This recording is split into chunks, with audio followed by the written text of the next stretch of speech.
Hello my dear friends, मेरा नाम है पुष्पेंद्र वर्मा और आज हम लोग पॉलिनोमियल का पार्ट थर्ड करने वाले हैं। और इस वीडियो में मैं केवल एक क्वेश्चन कराने वाला हूं और एक ही क्वेश्चन में मैं जितनी चीजें निकालनी होती हैं, मतलब कि जितना कुछ हम पॉलिनोमियल क्लास 10th में पढ़ते हैं और जो जो हमें निकालना होता है वो सब हम एक ही क्वेश्चन में समझेंगे। इससे प्रॉफिट क्या होगा कि तुम चीजों को रिलेट कर पाओगे और जब आप चीजों को रिलेट कर पाते हो तो आप ज्यादा अच्छा समझ पाते हो। तो चलो हम अपनी क्लास को शुरू करते हैं। तो फर्स्टफुली हम एक पॉलिनोमियल ले लेते हैं, जैसे कि हमने पॉलिनोमियल लिया पी ऑफ एक्स बराबर लिया 3x square plus 4x minus 7। ठीक है, ये हमने एक पॉलिनोमियल लिया। तो और तुम्हें पता है कि हम लोग क्लास 10th में क्वाड्रेटिक पॉलिनोमियल ही पढ़ते हैं और इसका जो जनरल फॉर्म होता है वो होता है A X square plus B X plus C. तो पहली बात क्या है कि अगर जब आपके पास कोई क्वाड्रेटिक पॉलिनोमियल है और तो वहां पर आप क्या करोगे, पहली बात तो इससे कंपेयर कर पाओगे। जब आपके पास कोई अगर पॉलिनोमियल दिया हो तो उसे जनरल फॉर्म से आप कंपेयर कर पाओगे। जनरल फॉर्म से कंपेयर करने का मतलब है कि आप ए की यहां से वैल्यू बताओ। इसके लिए इस क्वाड्रेटिक पॉलिनोमियल में ए की वैल्यू क्या है, 3 है। ठीक है, बी की वैल्यू कितनी है, बी की वैल्यू 4 है और सी की वैल्यू कितनी है, -7 है। ठीक है, तो पहली बात तुमने कंपेयर करना सीखा कि हम जनरल फॉर्म से कंपेयर करते हैं और जिसका जो जनरल फॉर्म होता है वो A X square plus B X plus C होता है। ठीक है, अब अगर इस पॉलिनोमियल लिए यहां पर अगर तुम्हें शून्यकों का योगफल मतलब सम ऑफ जीरोस निकालना हो, तो शून्यकों का योगफल मतलब कि सम ऑफ जीरोस, ठीक, सम ऑफ जीरोस निकालना हो तो क्या होता है, माइनस बी बटाए मतलब कि 4 यहां पर क्या है, पॉजिटिव है तो माइनस आएगा, तो मतलब -4 और ए का मतलब 3 है तो 4/3। ठीक है, अब देखो प्रोडक्ट ऑफ जीरो मतलब प्रोडक्ट ऑफ जीरोस का मतलब क्या है, शून्यकों का गुणनफल। अब शून्यकों का गुणनफल क्या होगा, c/a। और जब इससे तुम कंपेयर करोगे तो क्या आएगा, -7/3। ठीक है, तो पहली बात कि आपने कंपेयर किया, दूसरी बात कि तुमने सम ऑफ जीरोस निकाला जनरल फॉर्म से डायरेक्ट, और थर्ड बात तुमने उसका प्रोडक्ट भी निकाला। अब नेक्स्ट हम लोग क्या पढ़ेंगे यार, इसमें हम जीरोस निकालेंगे और फिर उसको इससे वेरीफाई भी कराएंगे। क्या करेंगे, पहले जीरोस निकालेंगे और फिर उससे वेरीफाई भी कराएंगे। ठीक है, तो हम जब शून्य निकालते हैं तो p of x is equal to 0 लेते हैं, मतलब p ऑफ x बराबर 0 रख लेते हैं, क्योंकि भाई हमें शून्य निकालना है तो p ऑफ x बराबर 0 करना पड़ेगा ना, बिल्कुल करना पड़ेगा। अब देखो 3x स्क्वायर प्लस 4x और -7 बराबर में जीरो। अब हमें इसको इसके फैक्टर कैसे करना होता है, ए और सी का प्रोडक्ट निकालेंगे, मतलब कि एक्स स्क्वायर के जो आगे कोफिशियंट है उसकी मल्टीप्लाई सी के साथ कराएंगे।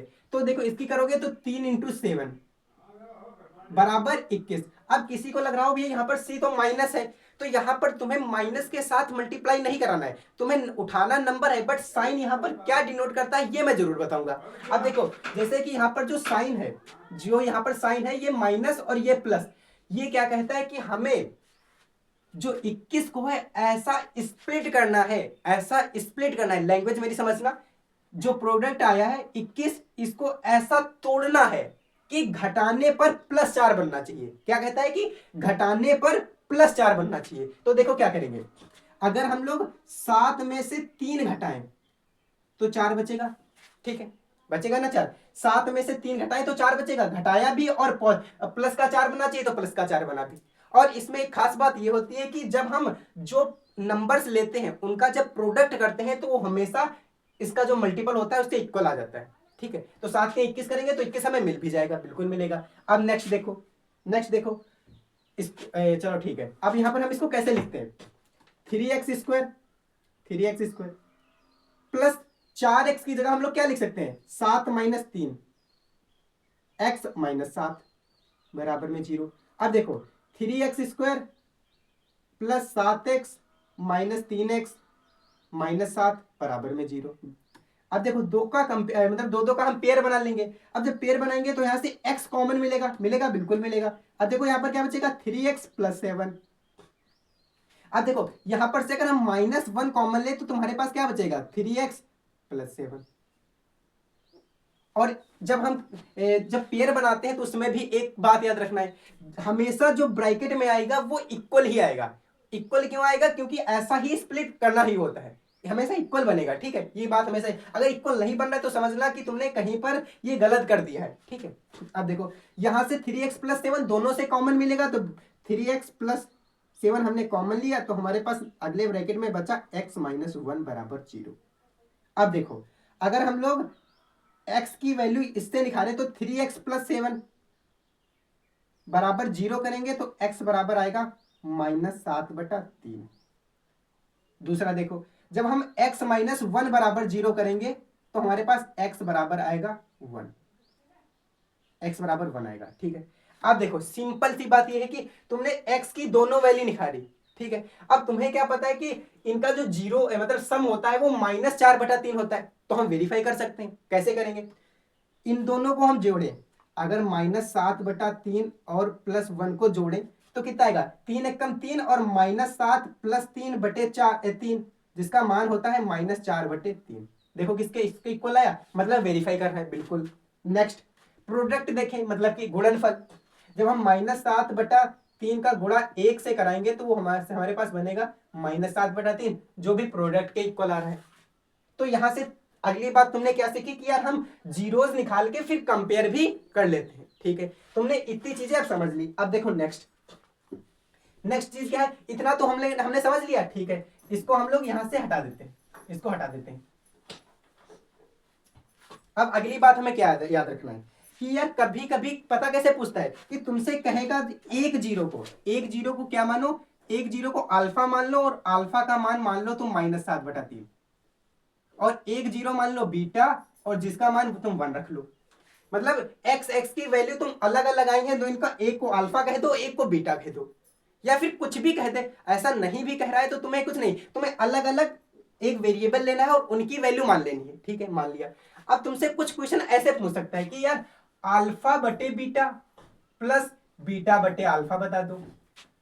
फिर क्या कह सकता है कि alpha square plus beta square -2 alpha beta बटे अल्फा बीटा, ऐसा कुछ पूछ सकता है। नेक्स्ट क्या पूछ सकता है कि alpha cube plus beta cube की वैल्यू बता दो। अब और क्या पूछ सकता है? Alpha cube minus beta cube, ऐसा कुछ पूछ सकता है। मतलब ऐसे तुम्हें अल्जेब्रिक एक्सप्रेशन दे देगा, उसमें तुम्हें पूछेगा अब वैल्यू बताओ। अब देखो तुम्हारे पास वैल्यू निकालने के दो तरीके हैं। पहला कि तुम इसको समझ पाओ और इसमें तुम रिलेशन बना पाओ कि यार जब हमें ऐसा पूछ रहा है तो ये मान होता किसके बराबर है। तुमने देखा कि ये a² + b² -2ab, मतलब ये a - b का होल स्क्वायर है। ये किसका है? a - b का होल स्क्वायर है, और ये ab है। समझ आई बात? तो यहां पर देखो ये a³ + b³ है, और a³ b³ क्या होता है? a + b, एक ब्रैकेट में, दूसरे ब्रैकेट में a² + b² - ab। तो यहां से तुम सेपरेटली या फिर वैल्यू निखारो, मतलब अलग अलग वैल्यू रख के निखारो, या फिर तुम जो एक्सप्रेशन दिया है उसको समझ पाओ, उसमें रिलेशन तुम बना पाओ और रिलेशन के बेसिस पर तुम आंसर निकाल पाओ, ठीक है। तो तुम्हारे पास दो तरीके हो सकते हैं, जो तुम्हें अच्छा लगे वो करो। और मैं तो कहता हूं कि यार तुम्हें अल्जेब्रिक एक्सप्रेशन जब ऐसा कुछ दिखे तो उसमें तुम रिलेशन देखो यार, जैसे कि अल्फा बटे बीटा प्लस बीटा बटे अल्फा है, तो alpha square plus beta square बटे अल्फा बीटा कह रहा है, ठीक है। अगर ऐसे करोगे तो एग्जामिनर ज्यादा इफेक्टिव होगा, मतलब वो तुम्हारा लिखना जो इफेक्टिव होगा, तो एग्जामिनर इसमें चांसेस ज्यादा बनेंगे कि आपके नंबर बिल्कुल भी नहीं कटेंगे। और वैसे भी तुम अगर वैल्यू निकालोगे अलग अलग तभी भी कोई दिक्कत नहीं, ठीक है। तो हम लोग एक एक एग्जाम्पल समझ लेते हैं यहां पर। जैसे अब वो एक एग्जाम्पल क्या है देखो, जैसे तुमसे पूछते कि अल्फा क्यूब, क्या पूछते?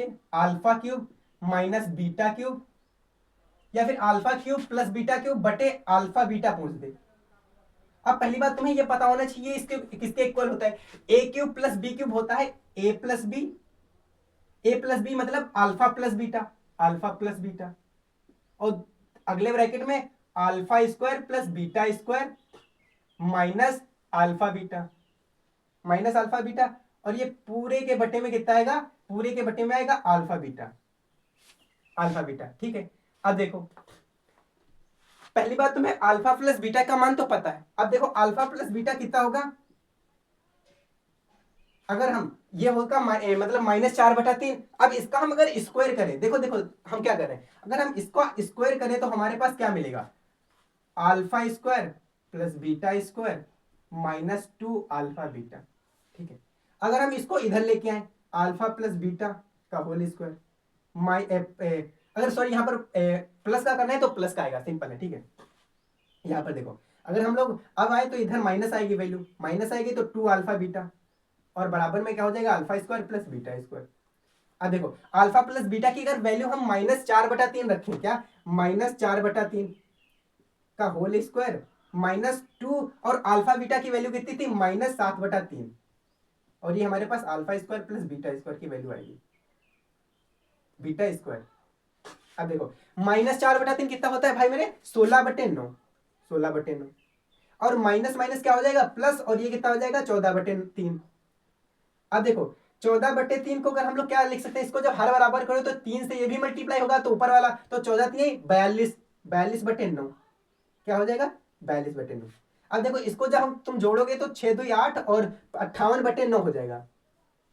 58/9 किसकी वैल्यू है, alpha square plus beta square की वैल्यू अल्फा 58/9 है, ठीक है। अब देखो अगर तुम यहाँ पर सीधे वैल्यू रखो, अगर तुम लोग इसकी वैल्यू रखो तो इसकी वैल्यू कितनी आएगी, -4/3, -4/3, और इसकी वैल्यू कितनी आएगी, एक ब्रैकेट में दूसरे ब्रैकेट में 58/9, 58/9। अब माइनस, अब अल्फा और बीटा की वैल्यू कितनी थी तुम्हारे पास, माइनस का 7/3, तो जब माइनस का 7/3 यहां पर रखोगे तो ये माइनस माइनस प्लस कर देगा, तो सिंपली हम क्या लिख सकते हैं यहां पर, प्लस का 7/3, प्लस का 7/3, और इस पूरे के बटे में -7/3। अब देखो यहां पर, अब देखो यहां पर इसको क्या कह सकते हो, -4/3, और ये कितना बनाएगा, 3×3 9, और ये 7×21, और 21 में जब 9 जोड़ेंगे तो 5×2 7, और 7 9, मतलब -4/3, -4/3, और इधर आएगा 7 9/9। देखो तीन, इसको भी 3 से मल्टीप्लाई करोगे तो 3 7 21, और 21 और 58 69 होते हैं, 69/9। अब देखो जब इसकी तुम मल्टीप्लाई करोगे तो तुम्हारे पास क्या बनेगा, देखो ये किससे कटेगा, नहीं कट रहा है ना, तो यहां पर रख दो तो -7/3। अब देखो जब इसकी तुम मल्टीप्लाई करके आओगे, क्या जब इसकी मल्टीप्लाई करोगे तो देखो तुम्हारे पास क्या बनेगा, इसको हम यहां पर रख कर दें, ठीक है। अब इसकी वैल्यू हम यहां पर उठा के ले आए, क्या ले, यहां पर वैल्यू ले आए। अब देखो सिंपली जब तुम करोगे तो -4 की मल्टीप्लाई 79 से मतलब 80 मान लो, तो 8 चौको 32, 320, और 320 से तुम्हें कितने घटाना है, 4 घटाना है, मतलब 316, माइनस का 316, और ये कितना हो जाएगा, 9×3 = 27। अब देखो ये जो बटे में है, इसको जब तुम गुणा में ले जाओगे तो 3/-7 हो जाएगा, ठीक है, -7 हो जाएगा। अब देखो 3 से अगर इसको काटो, 3×9 = 27, ठीक है। अब देखो 6 7 7 3 10 नहीं कट रहा है, देखो 7 7 चौको 28, और 28 मतलब बचे कितने, 3 7 पन्ना 35, ये भी नहीं कट रहा है। अब देखो सिंपल यहां से -1 आएगा, तो ये कितना हो जाएगा, 316, 316, और बटे 63, 7×9 = 63। तो हमारे पास फाइनली जो हमारे पास आंसर मिलेगा वो 316/63 होगा। देखो हम लोगों ने सब कुछ सही किया है। 58 बटे कितना आया था, 58/9, बिल्कुल। अब देखो यहाँ पर 3 थे तो 21, 21 9 69, 69/9, बिल्कुल, -4/3, क्योंकि अल्फा प्लस बीटा था, ठीक है। अब -7/3, और इसको करेंगे तो मतलब 8 चौको 32, 320 से जब 16 मतलब 4 घटाएंगे तो 316, और 9×3 27, बिल्कुल 127 है। आप 3/7 करेंगे तो ऊपर चला जाएगा, ठीक है। इसको काटोगे तो 9 आएगा, और इसको 316, और 9 से 63, सही। तुम्हारे पास फाइनली जो इसका वैल्यू आएगा, इसका मान जो 316/63 आएगा, ठीक है। अब एक चांस क्या था कि तुम यार अलग अलग वैल्यू हमने निखार ही ली थी, तो अलग अलग वैल्यू रख लो, तो लेकिन ये वाला पोर्शन ज्यादा अच्छा होता है, क्योंकि इससे एग्जामिनर जानना चाहता है कि यार तुम्हें जो हमने दिया है उसमें आप ये सोच पा रहे हो कि ये वैल्यू एग्जैक्ट है किसकी, समझ आई बात। क्योंकि क्लास 10 एक ऐसा एग्जाम है जहां पर एक कहीं ना कहीं वैल्यू तो निकालना होता है, पर एग्जामिनर तुम्हारा माइंड भी चेक करना चाहता है कि तुमने यार वैल्यू निकाली कैसी है, समझ आई बात। वैसे अगर तुम कोई अगर एग्जाम दे रहे हो, अलग तरह का एग्जाम है जैसे कॉम्पिटिटिव एग्जाम, तो वहां पर बहुत मैटर नहीं करता, बहुत क्या बिल्कुल नहीं मैटर करता तुमने आंसर कैसे लाए। लेकिन यहाँ पर जब हमें बोर्ड लिखना होता है तो यार एग्जामिनर देखता भी है यार तुमने लिखा कैसे, और वो फिर वो उसका माइंडसेट ऐसा होता है कि यार वो फिक्स माइंडसेट के साथ आता है कि यार मुझे नहीं ये वाली वैल्यू निकालनी, इसको इस तरह निकालनी होगी। हाँ तुमने प्रोसेस अगर थोड़ा सा वैसे किया तो उसे लगेगा यार ये एग्जैक्ट निकाल दिया तो नंबर चांसेस हो जाते हैं कटने के, लेकिन फिलहाल नहीं कटते हैं, मैथ में ऐसा होता नहीं। लेकिन फिर भी तुम ट्राई कर लो कि जो एक स्ट्रक्चर होता है जैसे alpha cube plus beta cube को कैसे हम सेपरेटली पहले उसको हम मतलब कि तोड़ेंगे, फिर उसके बाद कैसे फाइनली आंसर लाते हैं। तो इसका जो फाइनली हमारे पास आंसर होगा 316/63। अब देखो लास्ट बात क्या है, लास्ट बात देखो क्या है, तुम एज्यूम करो, क्या एज्यूम करो कि तुम्हारे पास ये कुछ भी नहीं दिया है, ये कुछ भी नहीं दिया है।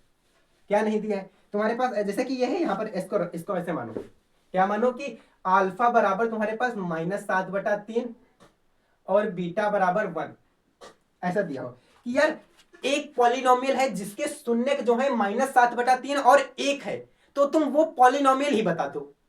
ऐसा भी तो पूछ सकता है, अगर पॉलिनोमियल से शून्य निकलवा सकता है तो शून्यकों से पॉलिनोमियल भी तो बनवा सकता है, बिल्कुल बनवा सकता है। तो उसका देखो फॉर्मूला क्या होता है, अब उसका फॉर्मूला क्या होता है कि के ब्रैकेट में x² minus alpha plus beta x plus alpha beta.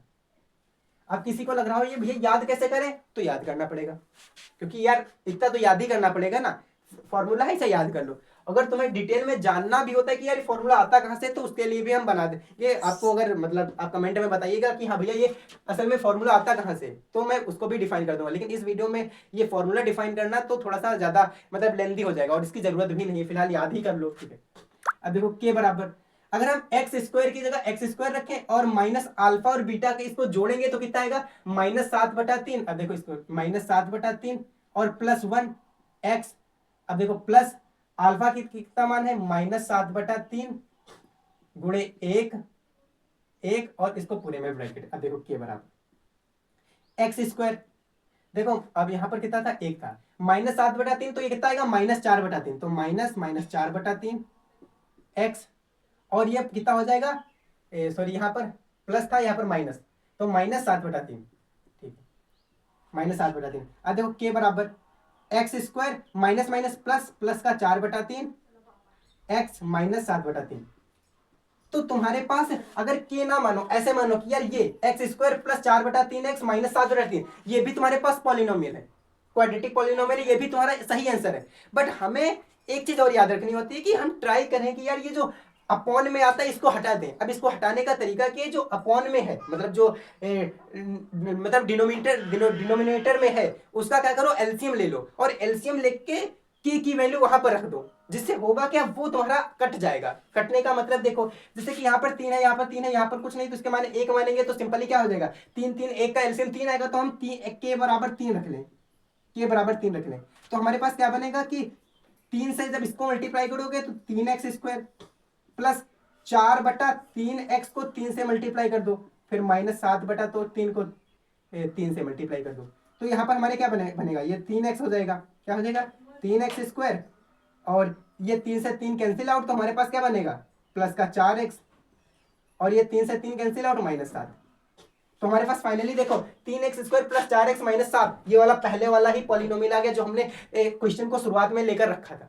सो ये तरीका है कि आप इन द मतलब कि अगर तुम्हें शून्य दिए हो तो उसके बेसिस पर तुम कैसे पॉलिनोमियल तक पहुंच सकते हो। सो आज के लिए बस इतना ही, क्योंकि हमने इस वीडियो में जितना कुछ आता है सब कुछ समझ लिया, जितने भी कॉन्सेप्ट आते हैं। So thank you for watching and मिलते हैं नेक्स्ट वीडियो में, और चैनल को सब्सक्राइब एंड वीडियो को लाइक करके रखो ताकि आप जो हमारे कंटेंट आते हैं उन पर आप पहुंच पाओ और उनको मत देख पाओ। तो शायद thank you for watching, bye bye.